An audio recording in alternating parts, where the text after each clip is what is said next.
అందరికీ నమస్తే అండి. తెలుగుదేశం పార్టీ కూటమి ప్రభుత్వం అధికారంలోకి వచ్చిన తర్వాత మనం చాలా సందర్భాల్లో నేను చాలా వీడియోస్ చేశాను ఎమ్మెల్యేల కరప్షన్ మీద. ఎమ్మెల్యేల కరప్షన్తో సహా అధికారులు ఐఏఎస్లో జరుగుతున్న వ్యవహారాలు, అంతర్గత లోపాలు కూడా నేను చాలా సందర్భాల్లో బయటపెట్టాను.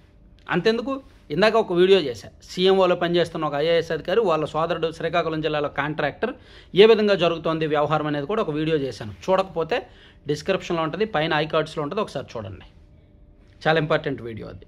సో ఇప్పుడు ఈ వీడియోలో మనం మాట్లాడబోయే కంటెంట్ ఏంటంటే, సీఎం గారికి రీసెంట్గా ఒక రిపోర్ట్ వచ్చింది. సెప్టెంబర్ నెలలో జరిగిన సర్వే, రాష్ట్ర వ్యాప్తంగా కూటమి ఎమ్మెల్యేల పెర్ఫార్మెన్స్ మీద జరిగిన సర్వే. దీనిలో సంఖ్య బాగా పెరిగింది. మొదట మే నెల నాటికి, అంటే టీడీపీ మహానాడుకు ముందు నాటికి ఒక 40 మంది ఎమ్మెల్యేల మీద అసంతృప్తి, వ్యతిరేకత ఉండేది. అది జూలై వచ్చేసరికి, ఆగస్టు వచ్చేసరికి ఒక 72 మంది ఎమ్మెల్యేలు అయ్యారు. సో ప్రస్తుతానికి 80 మంది ఎమ్మెల్యేలు ఆ లిస్టులోకి వచ్చారు. 80 మంది ఎమ్మెల్యేల పరిస్థితి, పనితీరు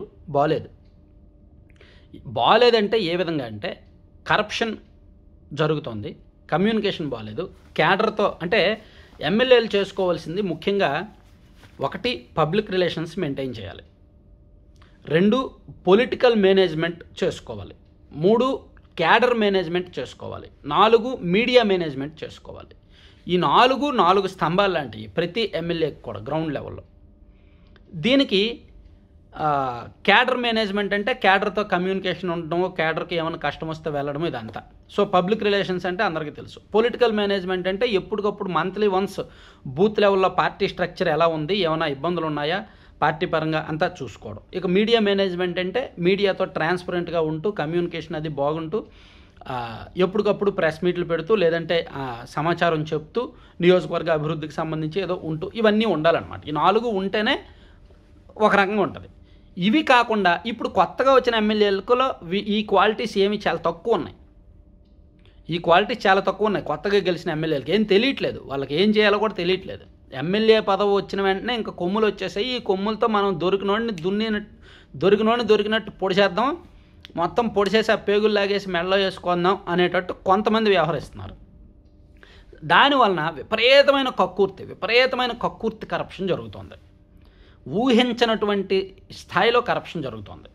అరే దీనిలో కూడా ఎమ్మెల్యేలకు వాటాలు వెళ్తాయా అనేంత స్థాయిలో కరప్షన్ జరుగుతుంది. ఇది ప్రతి నెల పెరుగుతుందన్నమాట. నేను చాలా సందర్భాల్లో పేర్లు చెప్పాను.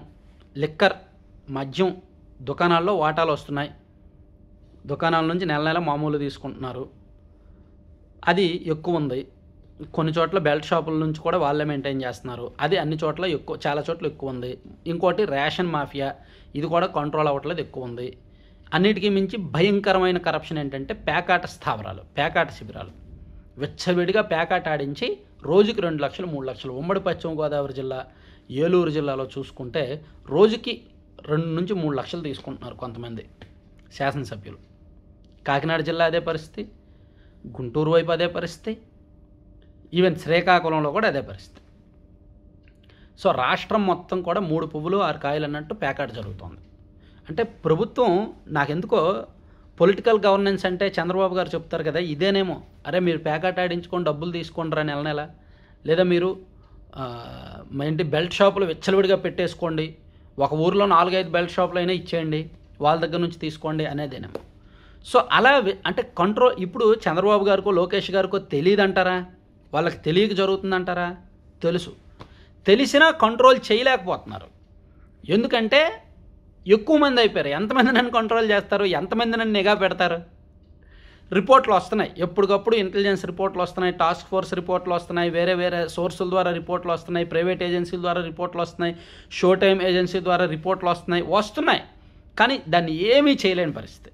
ఆల్రెడీ చంద్రబాబు గారు దాదాపుగా 30 మంది ఎమ్మెల్యేలతో ఇంటరాక్ట్ అయ్యారు, 1-to-1 మాట్లాడారు, హెచ్చరించారు. అరే బాబు నువ్వు అలా చేస్తున్నావు, అది కాదు, కరెక్ట్ కాదు, నీ మీద ఆరోపణలు ఉన్నాయి, చూసుకో, ఇంకొక 3 సంవత్సరాలు పదవిలో ఉండాలి, ఆ తర్వాత నీకే టికెట్ ఇవ్వాలి, నువ్వే గెలవాలి, జాగ్రత్తగా ఉండని హెచ్చరిస్తున్నారు. చెప్పాల్సిన విధంగా చెప్తున్నారు.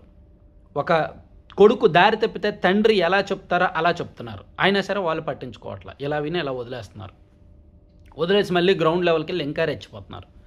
అరే ఇది పైకి ఎవడరా సమాచారం ఇచ్చాడు, సీఎం గారికి ఇది ఎలా తెలిసిందిరా, ఇంటెలిజెన్స్ వాళ్ళకి ఇది ఎలా తెలిసిందిరా, మీడియా వాడికి ఇది ఎలా తెలిసిందిరా, మన ఛానల్ వాళ్ళు కూడా, మన ఛానల్ టీం గ్రౌండ్ లెవెల్కి వెళ్తే సమాచారం కూడా చెప్పడానికి భయపడుతున్నారంట, మా ఎమ్మెల్యే తిడుతున్నాడండి అని. అంటే అలా ఉంది. అఫ్కోర్స్ మనకున్న వ్యవస్థ ద్వారా మనం సమాచారం తెప్పించుకుంటున్నాంలే. సో ప్రస్తుతానికి 80 మంది ఎమ్మెల్యేల పెర్ఫార్మెన్స్ బాగా వీక్గా ఉంది, నెగిటివ్గా ఉంది, కరప్షన్ ఎక్కువగా ఉంది, చిల్లర వ్యవహారాల్లోకి వెళ్తున్నారు, వీళ్ళైతే మాత్రం ఓడిపోతారు అని ప్రభుత్వ పరంగా ఎన్ని సంక్షేమ పథకాలు ఇస్తున్నా, ఎంత మంచి చేస్తున్నా, ఎమ్మెల్యేల పెర్ఫార్మెన్స్ పరంగా మాత్రం బాబు గారిలో ఒక పెద్ద భయం అయితే ఉందన్నమాట. Thank you. సో కంటెంట్ చివరి వరకు చూశారు కదా. కంటెంట్కి సంబంధం, కంటెంట్ అయిపోయింది, వెళ్ళిపోవాల్సిన వాళ్ళు వెళ్ళిపోవచ్చు, నన్ను తిట్టుకోవద్దు. ఒక్క 1 minute ప్రమోషన్ ఉంది, laddupallem.com అని. ఇది నేను ఎందుకు ప్రమోట్ చేస్తున్నాననేది చాలాసార్లు చెప్పాను. వీళ్ళు అమ్ముతున్న ఇప్పుడు తయారు చేస్తున్న ప్రోడక్ట్స్ అన్నీ కూడా యూనిక్ అనమాట, బయట ఎక్కడ మీకు దొరకవు. ప్లస్ హెల్దీ ప్రోడక్ట్స్, గుమ్మడి గింజలు, అవిసె గింజలు, పొద్దుతిరుగుడు గింజలు అండ్ మఖానా సీడ్స్ అంటే లోటస్ సీడ్స్, వాటితో లడ్డూలు చేయడం ఎక్కడైనా చూసారా? వీళ్ళు చేస్తారు. అవి ప్యూర్ ఘీ అండ్ బెల్లం పొడి లేదా డ్రై డేట్స్ పొడితో చేస్తారు. చాలా బాగుంటాయి, టేస్ట్ ఉంటుంది, ప్లస్ ఆరోగ్యానికి మంచిది. అలాగే మిల్లెట్స్తో లడ్డూలు, మిల్లెట్స్తో హాట్ స్నాక్స్, రాగి, సజ్జ, జొన్న, కొర్ర, వాటితో లడ్డూలు అండ్ హాట్ స్నాక్స్ కూడా, అంటే జంతికలు, మురుగులు, పూస ఇటువంటివి కూడా చేస్తారు. అలాగే నట్స్తోనూ డ్రై ఫ్రూట్స్తో కూడా లడ్డూలు చేస్తారు. వీటితో ఈ కాంబినేషన్లో ప్రోటీన్ పౌడర్ అని, ఏబీసీ పౌడర్ అని, డ్రై డేట్స్ పౌడర్ అని, వీట్ స్ప్రౌట్స్ పౌడర్ అని అండ్ మునగాకు పౌడర్ అని, జామాకు పౌడర్ అని చేస్తారు. మీరు మునగాకు పౌడర్, జామాకు పౌడర్, అరే మనం జామ చెట్టు ప్రతి ఊర్లో చూస్తాం, దాని పొడి చేస్తే ఇంత హెల్త్ బెనిఫిట్స్ అని నాకు ఇప్పుడు వరకు తెలియదు. ఒకసారి మీరు కూడా గూగుల్లో చూడండి. అలాగే మునగాకు పొడి, మనకు చిన్నప్పటి నుంచి మునగాకు తెలుసు, దానికి ఇన్ని బెనిఫిట్స్ ఉన్నాయన్నట్టు ఉందన్నమాట. సో మీరు వీలైతే గూగుల్లో చూడండి, మీకు కావాలంటే బుక్ చేసుకోండి, వీళ్ళ దగ్గర చాలా వాల్యుబుల్. జామాకు పొడి కదా, మనం జామ చెట్టు తెచ్చుకొని ఆకులు తెచ్చుకొని పొడి చేసుకుందాం అనుకుంటారేమో, ఒక చెట్టు మొత్తం జామాకులన్నీ తీస్తే 1 kg పౌడర్ అవుద్ది. అంటే అవి ఎండాలి శుభ్రంగా, ఎండి దాన్ని పొడి చేసినప్పటికీ ఎన్ని కాస్త ఇంత పౌడర్ అవుతుంది అనమాట, అవుద్దంట. సో అందుకే వీలైతే మీరు బుక్ చేయండి, టేస్ట్ బాగుంటే మళ్ళీ బుక్ చేయండి, మీ ఫ్రెండ్స్కి కూడా రిఫర్ చేయండి. laddupallem.com సైట్ విజిట్ చేయండి, లేదా 9997839994 అనే నెంబర్కి వాట్సాప్లో మెసేజ్ చేయండి, లేదా కాల్ చేయండి. Thank you.